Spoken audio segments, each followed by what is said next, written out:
Students, this is Ishu Gupta, your English faculty. और last time हम लोग डिस्कस कर रहे थे नाउन्स। इन नाउन्स मैंने आप लोगों को नाउन की प्रॉपर डेफिनेशन, उसकी 5 टाइप्स के बारे में इंफॉर्मेशन दी थी। So let's recall again.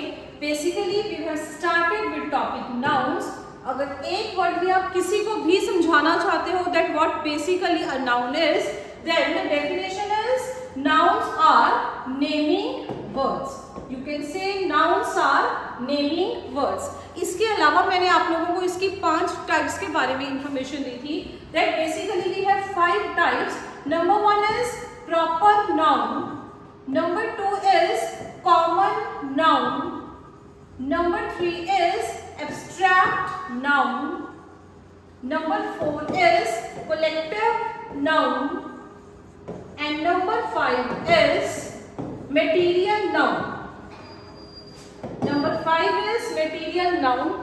In 5 type के बारे में आप लोगों को इन्फॉर्मेशन दी थी।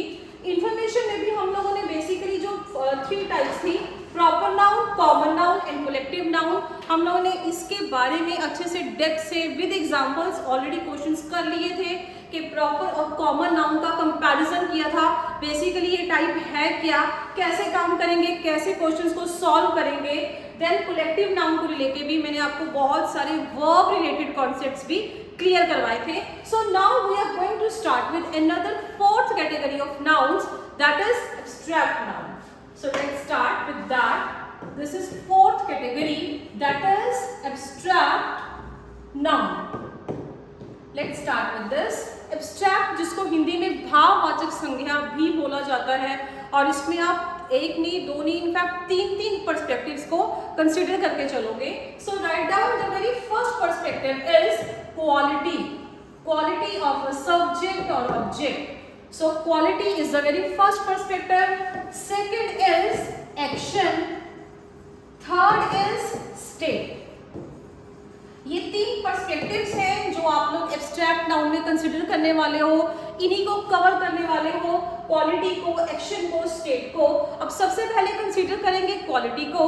What basically a quality is, किसी भी पर्सन की, नाउन की क्वालिटी के बारे में बात करेंगे। सो वो इसी में कंसीडर करोगे। Example I am giving, let's say bravery, let's say bravery, let's say beautiful. अगर किसी की क्वालिटी को कंसीडर करेंगे, इसके अलावा honesty, honesty, bravery, kindness, you can say kindness, that is also the quality. So इन सभी क्वालिटीज को you are going to consider all that qualities under this abstract noun. Second discuss करेंगे, that is action. किसी भी तरीके का काम, action नजर आए तो that we consider in abstract noun. Example ले सकते हैं एब्स्ट्रैक्ट नाउन में। एग्जांपल आप ले सकते हो जैसे लाफ्टर, बहुत जोर से ठहाका मारने का हंसने को हम लोग क्या बोलते हैं, यू कॉल दैट लाफ्टर। इसके अलावा थेफ्ट, चोरी की भावना। नेक्स्ट इज हेट्रेड, किसी से नफरत। ये सब जितने भी भाव हमारे मन में है, all that we consider in abstract noun. Last is state, किसी भी एक टाइम पे पर्सन की जो स्थिति है या स्टेट है, एग्जैक्टली वो क्या है, उसको भी इसमें कवर करेंगे। For example I can say childhood, अगर किसी का बचपन है so we consider like childhood. इसके अलावा इलनेस, पॉवर्टी, किसी टाइम पे बीमारी है, गरीबी है। ये जितने भी वर्ड्स हैं, you all consider all these words in abstract noun. जितने भी भाव हमारे आएंगे उनको 3 पर्सपेक्टिव्स में कंसीडर करेंगे, तो ये हमारा एब्स्ट्रैक्ट नाउन कंप्लीट हो जाएगा।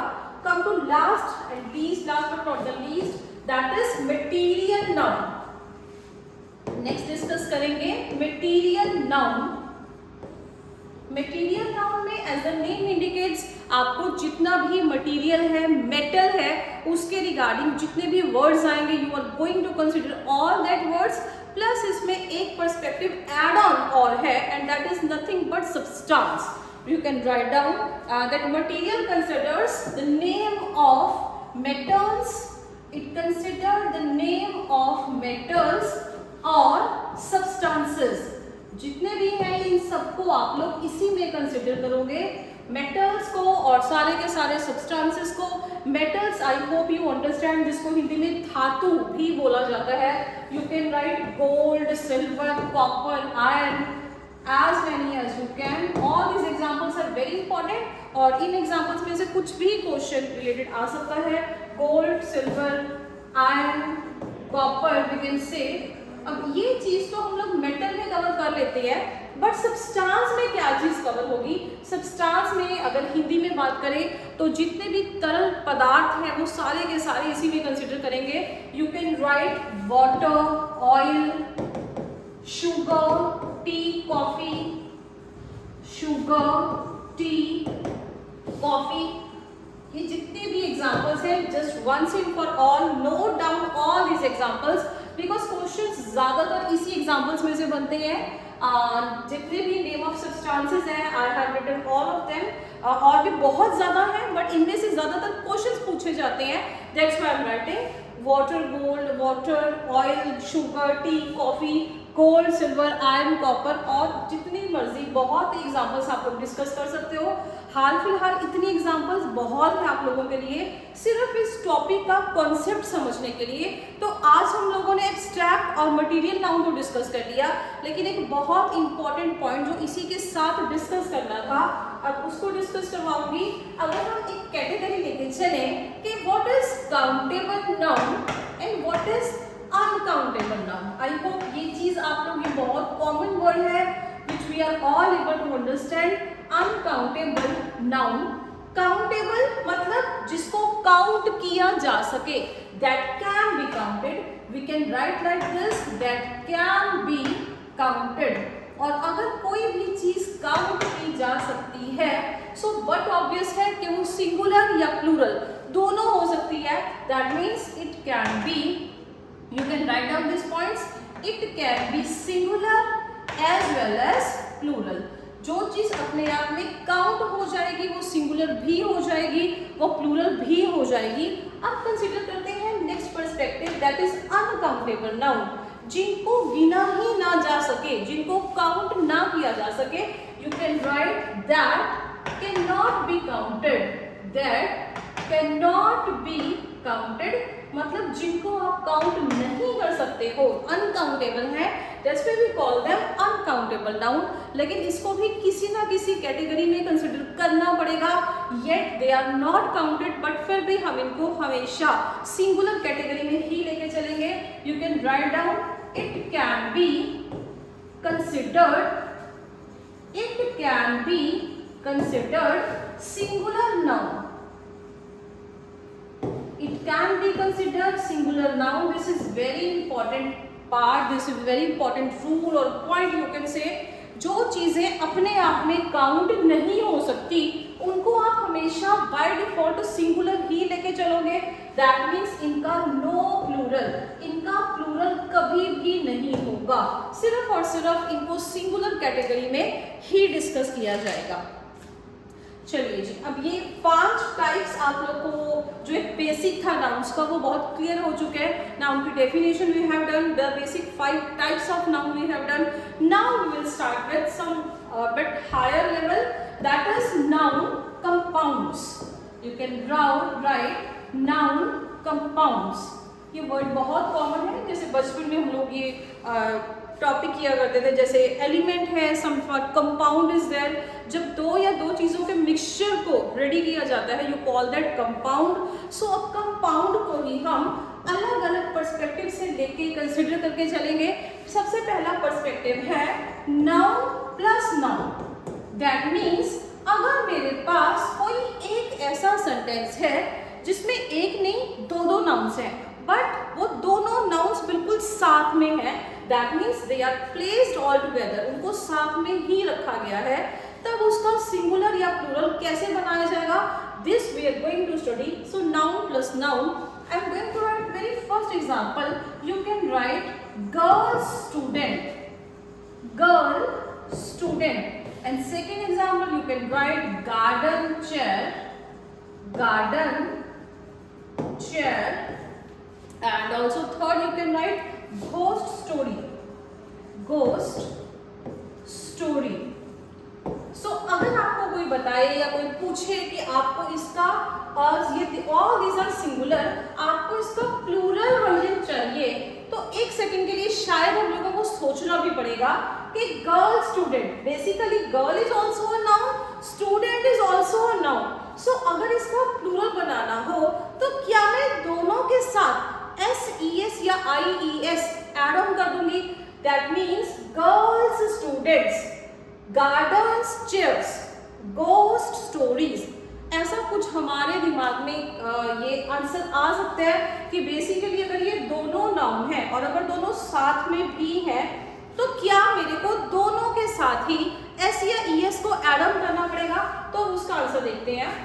अगर हमारे पास ये इसी कैटेगरी में पड़ा हुआ है that means noun plus noun, और बट ऑब्वियस है कि वो नाउन कंपाउंड की कैटेगरी में जाएगा, तो जब भी हम लोग इसका प्लूरल कंसीडर करेंगे then we are going to add S और ES only at the last part of the noun, not at the first part. इसको आप अपनी लैंग्वेज में लिख भी सकते हो, चाहे नोट्स लिख लो, चाहे कोई लाइन बना के लिख सकते हैं कि फर्स्ट वाले नाउन के साथ we are not going to add S और ES, बट यस लास्ट वाले पार्ट के साथ हम लोगों को SES IES जो भी है as per the situation, as per the word हम लोगों को एड ऑन करना पड़ेगा।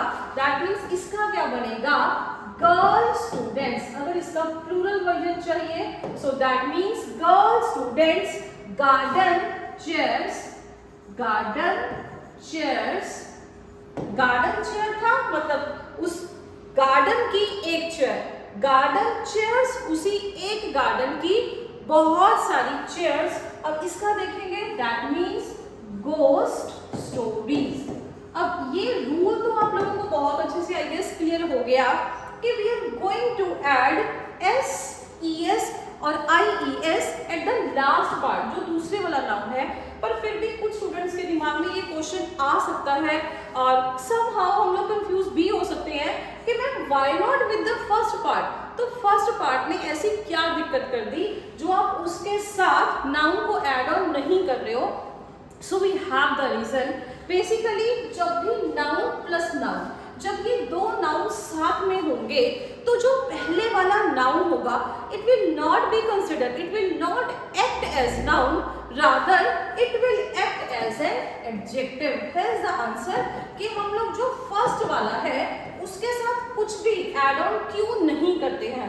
बिकॉज अगर आप रूल्स रेगुलेशंस को पढ़ भी रहे हो, किसी रूल को पढ़ के उसको फॉलो कर रहे हो, लेकिन उसके पीछे का लॉजिक पता होना बहुत जरूरी है। यस, आप लोगों को ये तो समझ में आया कि अगर नाउन और नाउन साथ में होंगे एंड हम लोगों को इसका प्लूरल बनाना है तो डेफिनेटली आप सेकेंड पार्ट के साथ SES या IES एड ऑन कर दोगे, लेकिन फर्स्ट वाले पार्ट के साथ क्यों नहीं करोगे? The answer lies in the fact कि जो पहले वाला पार्ट होगा बेसिकली वो नाउन की तरह एक्ट ही नहीं करेगा, that will act as an adjective. अगर ये पहले वाला एडजेक्टिव बन जाएगा, सो आई होप इतना हम सब समझते हैं कि जो एडजेक्टिव है उसका प्लूरल कभी नहीं होता। एडजेक्टिव एक ऐसा वर्ड है, डिस्क्राइबिंग वर्ड है, जो वर्ड्स जैसे हैं वैसे ही रहेंगे।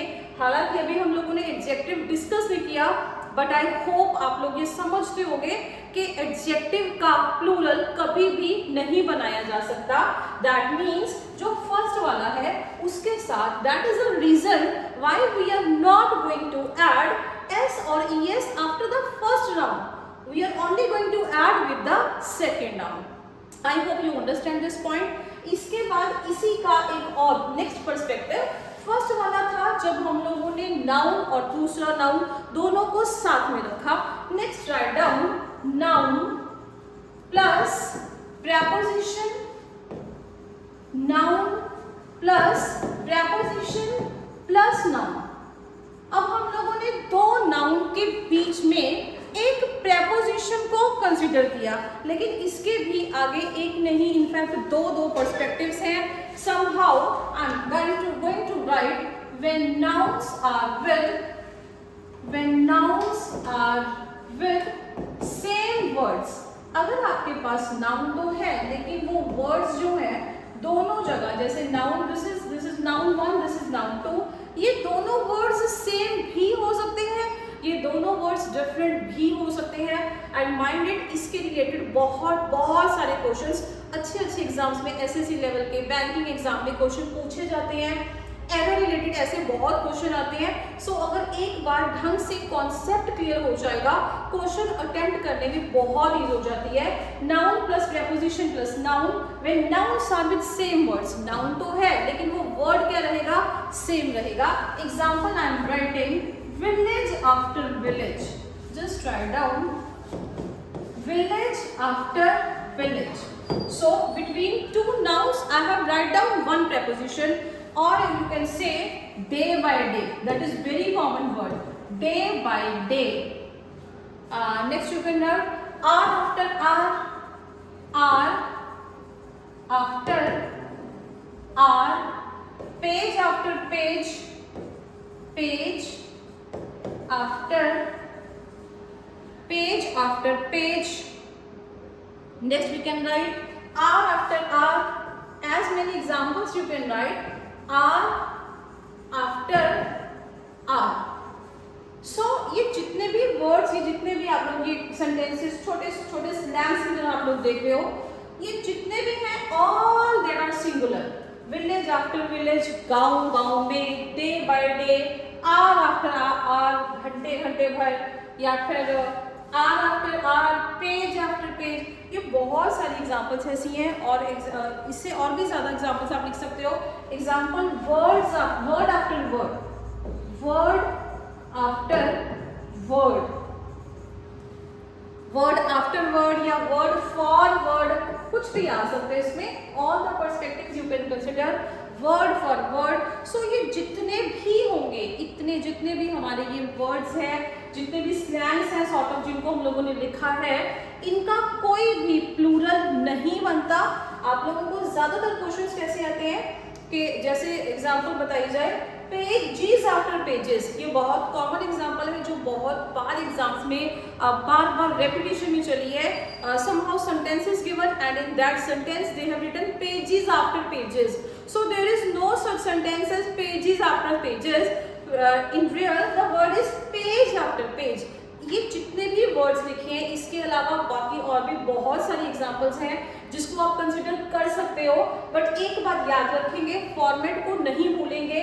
विलेज आफ्टर विलेज, दो नाउन्स और दो नाउन्स के बीच में अगर हम लोग एक प्रेपोजिशन को कंसिडर करेंगे, इन दैट केस हम लोग इसका कोई प्लूरल नहीं बना सकते हैं। We can write no plural. अगर कोई प्लूरल नहीं होगा दैट मीन्स नो एस या ई एस। इस चीज को भी आप लोग लिख लो। ये जितने भी वर्ड्स हैं इनका कोई प्लूरल वर्जन नहीं होगा। That's why words after words, pages after pages या वर्ड्स फॉर वर्ड्स, ऐसा कोई वर्जन नहीं होगा। हम लोग ये जितने भी वर्ड्स हैं ये एज इट इज ही आएंगे। अगर आपके पास स्ट्रक्चर होगा, नाउन बीच में प्रेपोजिशन और इसके बाद फिर से आ जाएगा नाउन। आई होप ये अंडरस्टैंड आप लोगों ने अच्छे से कर लिया होगा। नेक्स्ट इसका थर्ड और लास्ट पर्सपेक्टिव अब डिस्कस करूंगी। Write down noun plus, this is the last perspective, noun plus preposition plus noun, और साथ में हम लोग लिख सकते हैं when nouns are with different words। अब हमारे पास जो words हैं वो different हैं। when nouns are the words with different words, पहले हम लोगों ने सेम वर्ड्स के साथ कंसिडर किया था। अब आप लोगों को सेम पर्सपेक्टिव दिखाऊंगी, लेकिन वर्ड्स जो हैं, जो नाउन है उसके दोनों वर्ड्स डिफरेंट होंगे, they want B same. You can right mother in law, you can right mother in law, sister in law, mother in law, sister in law. You can right member of parliament, member of parliament. Next you can write commander in chief. You can write commander. You can write commander in chief. अब ये words आप लोग ध्यान से देखो, middle में दो nouns के आपको प्रेपोजिशन नजर आएगी, mother in law, sister in law, member of parliament, commander in chief, very important words, इन्हीं में से क्वेश्चन आने के पूरे चांसेस रहते हैं। अब इन वर्ड्स का, ये सारे के सारे words basically they are in singular form. अगर ये सिंगुलर फॉर्म में है but you are suppose to make that in plural form, इनका एक नहीं, इनका प्लूरल मतलब ज्यादा, वन टू मेनी वाला पार्ट कंसिडर करेंगे। अगर आपको उसका प्लूरल वर्जन चाहिए तो बहुत ज्यादा कंफ्यूजन होना फिर से जेन्युइन है कि mother basically this is also noun, law basically that is also noun. तो दोनों में से किसके साथ हम लोग एस या ईएस ऐड ऑन करेंगे? दोनों के साथ करेंगे, एक के साथ करेंगे, या फिर दोनों ही नाउन्स के साथ कुछ भी ऐड ऑन नहीं करेंगे? बेसिकली ये कंफ्यूजन रहती है, इसको आप लोग इसके साथ बिल्कुल भी मिक्स नहीं करेंगे। when the nouns are with same words, जब वर्ड्स सेम है तब कभी भी उनका प्लूरल वर्जन नहीं हो सकता। I hope you understand. और ये लास्ट वाला है, अगर मदर इन लॉ है, ऑब्वियसली इनका प्लूरल है, प्लूरल इनका बन सकता है मदर इन लॉ, मतलब एक सासू माँ। अगर एक से ज्यादा पर्सनैलिटीज हैं तो उसका प्लूरल बनेगा, लेकिन आप लोग उसके लास्ट के एंड पे एस ऐड ऑन नहीं करोगे, rather you will write mother's in law. आप लोगों को एस तो ऐड करना है, लेकिन जो एस ई एस आप लोग ऐड करोगे that was only at the first part, सिर्फ और सिर्फ पहले वाले नाउन के साथ ही ऐड ऑन करना है। सेकंड वाले के साथ करेंगे तो वो रिलेशनशिप को डिनोट करेगा, नाउन का प्लूरल वर्जन नहीं आएगा, रिलेशनशिप बन जाएगा। सो इधर आएगा सिस्टर्स इन लॉ, अगर एक से ज्यादा है तो। Same example, member of parliament, एक मेंबर की बात करेंगे, अगर मेंबर से ज्यादा हो then that won't be members of parliaments, rather we are going to write members of parliament, commander in chief, commanders in chief। so I hope इतना समझ में आया होगा कि ये जितने भी वर्ड्स हैं, अगर सेम वर्ड्स थे, नाउन के बीच में सेंटर में प्रेपोजिशन है एंड दोनों एंड्स पे आप लोगों के नाउन्स हैं, अगर वो सेम वर्ड है तो उसका प्लूरल वर्जन नहीं होता। लेकिन अगर वो डिफरेंट वर्ड है तो आप लोग सिर्फ और सिर्फ फर्स्ट वाले पार्ट के साथ ऐड ऑन कर सकते हो, इसके ज्यादा नहीं करेंगे। तो ये था हमारा नाउन कंपाउंड। तो आज इतना ही करेंगे, rest will continue tomorrow. Thank you.